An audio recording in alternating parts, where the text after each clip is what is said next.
사기 4장 1절부터 10절까지의 말씀 우리 다 같이 한 목소리로 합독하겠습니다. 에훗이 죽으니 이스라엘 자손이 또 여호와의 목전에 악을 행하매 여호와께서 하솔에서 통치하는 가나안 왕 야빈의 손에 그들을 파셨으니 이는 군대 장관 하로셋 학고임에 거주하는 시스라요. 야빈 왕은 철 병거 900대가 있어 20년 동안 이스라엘 자손을 심히 학대하였으므로 이스라엘 자손이 여호와께 부르짖었더라. 그때 랍비돗의 아내 여선지자 드보라가 이스라엘의 사사가 되었는데 그는 에브라임 산지 라마와 베델 사이 드보라의 종로나무 아래에 거주하였고 이스라엘 자손은 그에게 나아가 재판을 받더라. 드보라가 사람을 보내어 아비노함의 아들 바락을 납달리 게데스에서 불러다가 그에게 이르되 이스라엘의 하나님 여호와께서 이같이 명령하지 아니하셨느냐? 너는 납달리 자손과 스불론 자손 10,000명을 거느리고 다볼 산으로 가라. 내가 야빈의 군대 장관 시스라와 그의 병거들과 그의 무리를 기손강으로 이끌어 내게 이르게 하고 그를 내 손에 넘겨주리라 하셨느니라. 바락이 그에게 이르되 만일 당신이 나와 함께 가면 내가 가려니와 만일 당신이 나와 함께 가지 아니하면 나도 가지 아니하겠노라 하니 이르되 내가 반드시 너와 함께 가리라. 그러나 내가 이번에 가는 길에서는 영광을 얻지 못하리니 이는 여호와께서 시스라를 여인의 손에 파실 것임이니라 하고 드보라가 일어나 바락과 함께 가데스로 가니라. 바락이 스불론과 납달리를 가데스로 부르니 10,000명이 그를 따라 올라가고 드보라도 그와 함께 올라가니라. 아멘.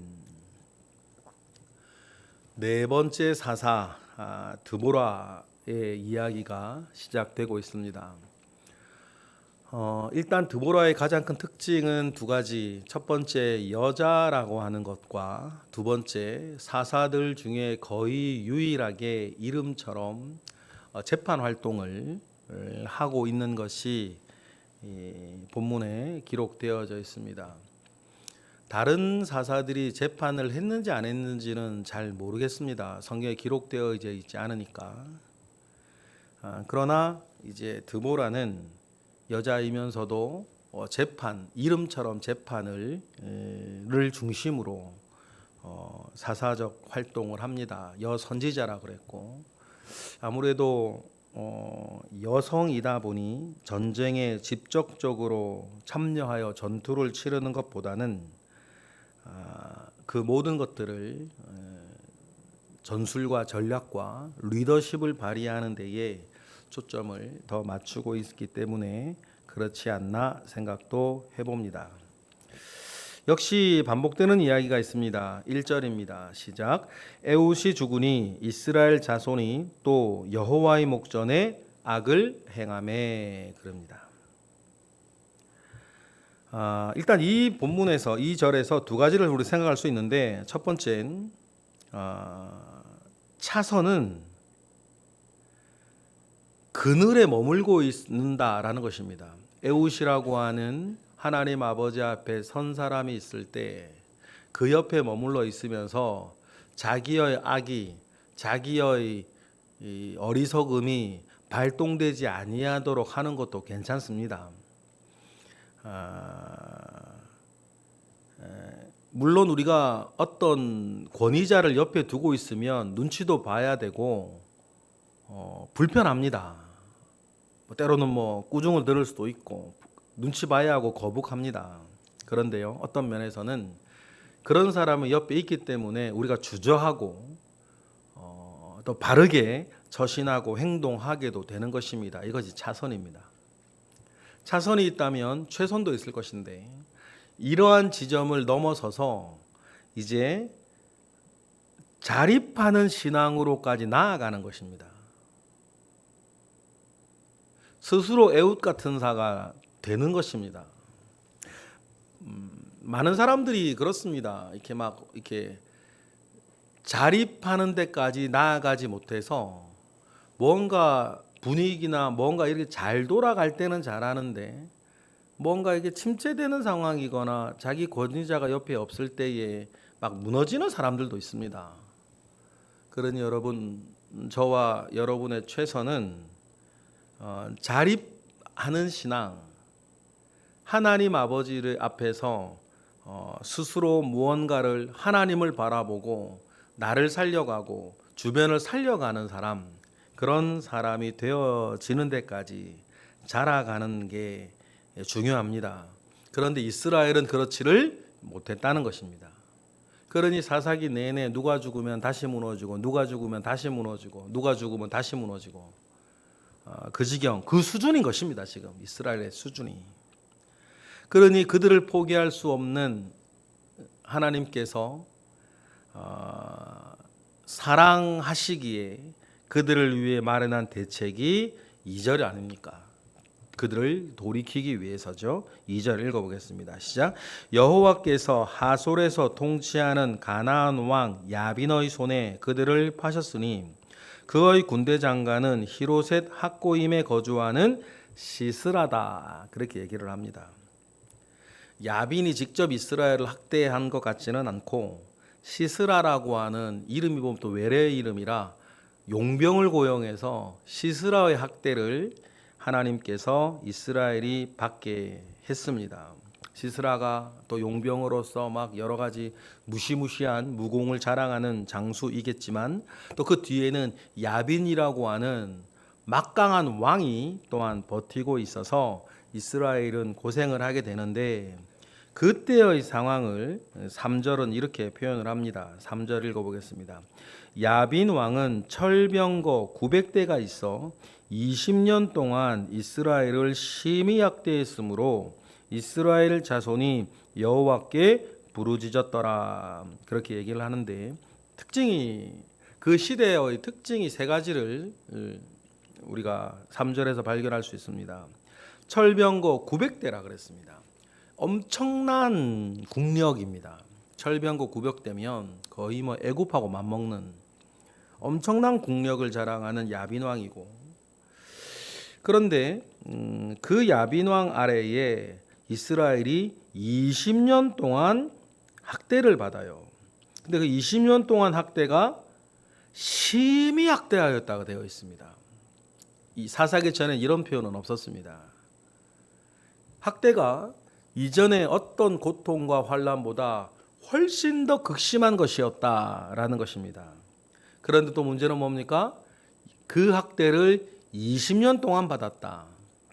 달리 표현하면 학대받는 20년 동안이나 하나님께 돌아오지 못했다는 것입니다. 얼마 전에 제가 말씀을 드렸죠. 온니엘 때 8년이었습니다. 온니엘 때 8년이었어요. 에훗 때 18년 걸렸습니다. 그런데 드보라 때는 20년 걸립니다. 고통이 주어졌을 때 회개하여서 주님께 돌아오는 시간이 점점점 길어지고 있다는 거예요. 학대는 더 심해졌는데 여기에서 여러분 우리가 깨달아야 할 것이 굉장히 많습니다. 우리 나 자신을 보고 고난이 오고 고통이 오고 환난이 왔고 삶의 질고가 왔는데 그 정도 질고로는 괴롭기는 한데 하나님께 돌아오지 못하는 사람이 있는 것이에요.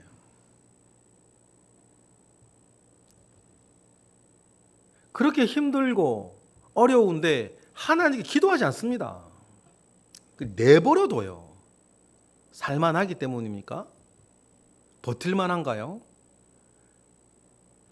여러분, 이스라엘이 점점 돌아오는 시간이 길어지고 있다. 그들의 상태를 말하는 거예요. 그러니 여러분, 강도는 세지고 있고 환난의 길이는 점점 길어지고 있는 것이 지금 이스라엘의 시간이 가면 갈수록 영적인 상태를 보여주는 거다. 그리고 이들은 매우 강력한 대적이었어요. 모압왕 에글론 같은 사람이 아닙니다. 매우 강력해서 이스라엘이 감히 이렇게 대적하기가 어려워 보이는 매우 강력한 대적이 이스라엘을 억압하고 학대하기 시작했습니다. 그때 하나님께서 여호와 이제 20년 만에 이스라엘 자손이 돌아와 부르짖으니 그때 하나님께서 4절 읽어보겠습니다. 시작. 그때에 라피도서의 아내 여선지 드보라가 이스라엘의 사사가 되었다. 라피도스의 아내라 그랬습니다. 횃불이란 뜻입니다. 라피도시 횃불의 아내 여선지자 드보라였다. 횃불의 아내처럼 그 어두운 시대에 하나님께서 밝혀두신 이 드보라가 이제 섰고, 드보라는 여선지자여서 하나님의 지혜가 그에게 있었고 하나님의 말씀이 그에게 있었고 하나님의 여러 마음들을 알고 있었기에 5절에 보니까 이스라엘 자손들은 그에게 나와 재판을 받았다 그렇게 이야기를 하죠. 5절 읽어보겠습니다. 시작. 그는 에브라임 산지 라마와 베델 사이 드보라의 종로나무 아래에 거주하였고 이스라엘 자손은 그에게 나아가 재판을 받더라.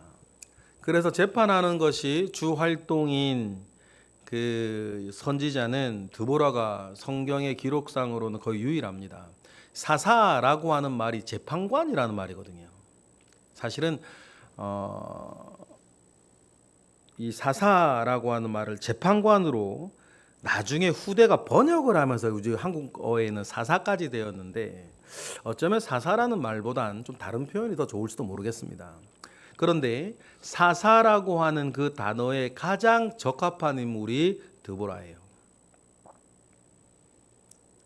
어느 날 드보라가 선지자 드보라에게 하나님의 그 뜻이 전하죠. 그래서 하나님의 명령을 하는데 여자였으니 바락이라고 하는 사람을 불러 하나님의 뜻을 전합니다. 6절입니다. 나같이 시작. 드보라가 사람을 보내어 아비노함의 아들 바락을 납달리 게데스에서 불러다가 그에게 이르되 이스라엘의 하나님 여호와께서 이같이 명령하지 아니하셨느냐.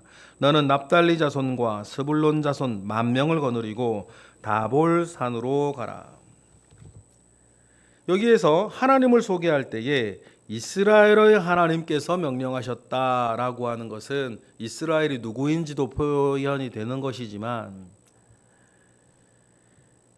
그동안 지난 20년 이스라엘이 뭐 하고 있었냐 책망도 있어요. 이스라엘은 자신들의 하나님 이스라엘의 하나님을 떠나 얄궂은 쾌락과 음행과 여러 경제성을 제공하는 그 바알에게 가가지고 아세라에게 가가지고 하나님의 이스라엘이 그들에게 충성하고 그들이 던져주는 쾌락에 취해 사는 것들을 책망하는 의미를 담고 있어요. 그래서 뭐라고 부르냐면 이스라엘의 하나님. 이스라엘에게는 하나님밖에 없다는 것입니다. 여러분, 우리도 이 기본적이지만 가장 중요한 사실, 우리도 그렇다. 아브라함의 하나님, 이삭의 하나님, 야곱의 하나님이라 불리었던 것처럼 하나님께서는 저와 여러분 한 사람 한 사람의 하나님이신 것을 믿습니다. 우리는 그것으로 사는 사람입니다. 다른 것으로 우리는 살지 않고, 여러분 그냥 말 그대로 받으시면 됩니다. 우리는 다른 것으로 살지 않고 하나님으로 산다.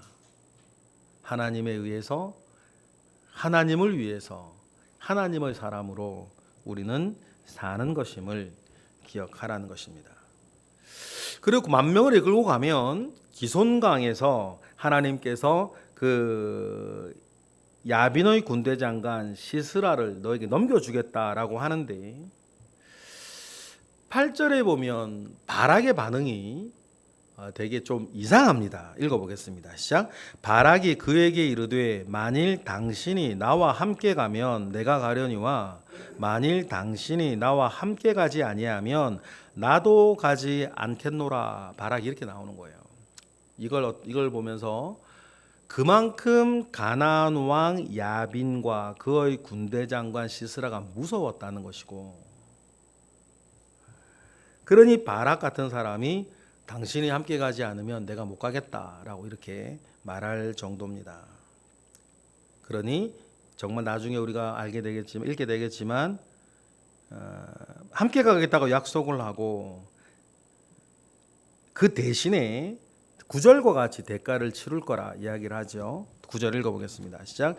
이르되 내가 반드시 너와 함께 가리라. 그러나 내가 이번에 가는 길에서는 영광을 얻지 못하리니 이는 여호와께서 시스라를 여인의 손에 파실 것임이니라 하고 드보라가 일어나 바락과 함께 가데스로 갑니다. 그리고 하나님의 말씀처럼 나팔을 부니 사람을 모으니 10,000명이 모입니다. 그리고 드보라도 바락과 함께 갑니다. 드보라는 그의 생애에 특별한 어떤 결함을 성경은 말하지 않습니다. 그런데 사사의 사사와 사사 주변의 분위기가 세대를 거듭할수록 약간씩 하락한다는 것을 우리가 알게 되는데, 에훗은 정정당당하지 아니하는 어떤 면에서는 그래서 꾀를 써서 암살하는 방향으로 갔었고, 드보라는 여성이라는 것 자체가 단점은 아니지만 당시의 문화를 생각하면 여자였고, 그런데 드보라와 함께하는 바락은 하나님의 부르심 가운데 전쟁에 나가는데도 겁을 집어먹고 있는, 전반적인 온니엘부터 에훗과 드보라 넘어가는 이 중에 점점 이렇게 뭔가 이스라엘 수준 사사에 갖추어진 모습들도 점점 미세하게나마 약간씩 약해지고 있다는 것들도 앞으로 계속 이를 읽으면서 우리가 보셔야 돼요. 그리고는 우리들을 봐야 되는 것 아닙니까? 그렇습니다. 자기 풀네임의 뜻처럼 드보라는 꿀벌이라는 뜻이지만 횃불의 아내라는 드보라의 풀네임의 이름처럼 이제 하나님께서 어두움 가운데 있는 이스라엘의 횃불 하나를 드셨습니다. 하나님께서 움직이면 여러분 승리는 정해진 것 아니겠습니까? 사사기에서도 그렇고 우리의 삶에서도 그렇습니다. 하나님이 움직이시면 승리는 정해져 있다. 그러니 여러분 그 안에서 온전하여지시는 우리 모두가 되기를 주님의 이름으로 축복합니다. 기도하겠습니다. 할렐루야. 하나님 크신 은혜 가운데에 우리와 함께 하시옵소서. 하나님 아버지로부터 말미암아 오는 은혜 속에 우리가 여전히 살고 있습니다. 그 은혜 속에 우리가 살고 있으니 하나님 온전히 바라보고 하나님 안에서 다른 것에 우리가 팔려나가지 아니하고 한눈 팔지 않고 하나님 아버지 앞에 살게 하옵소서. 이 시간 드려지는 예물과 이 새벽에도 올려지는 기도를 주님 함께 하옵소서. 예수 그리스도의 이름으로 기도드렸나이다. 아멘.